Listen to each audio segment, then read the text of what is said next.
مش هنطلعها بس عشان الورد حاجه. طلعيها حلوه، عروسه كده، عروسه جميله، بس دي انا مشترياها يعني مش بتاعتها وهي صغيره.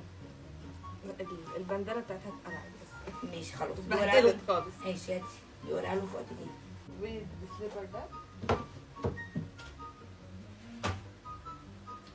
السليبر ده جبته لها مع بيجامه كده، بس هي لسه هتظهر يعني. هاتي.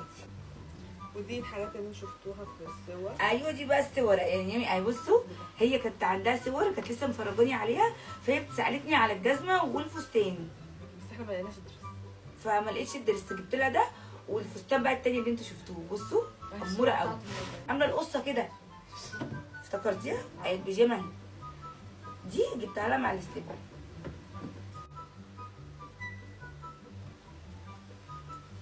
هي بيجامه خريفي كده، كنت جايباها ايه من شي ان ستان، كنت عامله اوردر كده ومخبيه. وانا عماله كل ما اخش الاوضه الاقي في حاجات مستخبيه. ايوه بجد خبيت حاجات كتير قوي عشان هي ما تشوفش اي حاجه.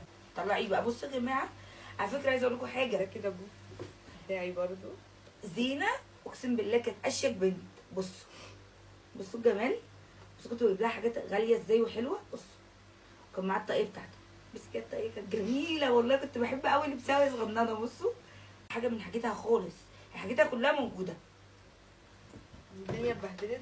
ده البنطلون كده، هو درجته مش باينه في البتاع، بس وجبت لها عليه التوب ده زي اللي انا كنت لابساه بس الابيض.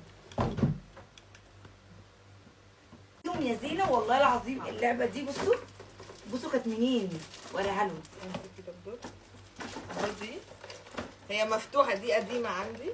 بصوا كانت منين؟ كانت من الامارات. كانت من الامارات، كانت اختي جايباها لها، كانت ب 10 درهم. هي كده، هي مفتوحه لعبه بيها يعني، ما اعرفش هي كانت بتحب تقعد تخيط وكده.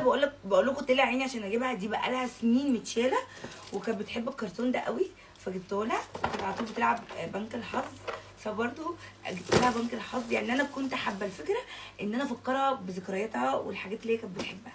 فهمتوا بقى فكره الهديه؟ مش معنى ان انا جبت لها 17 سنه في السنه الجايه اجيب لها 18 هديه والسنه اللي بعدها 19. مش اوفر، هي الفكره بس ان انا حابه افرجها على ذكرياتها والحاجات اللي كانت بتحبها اجمعها لها.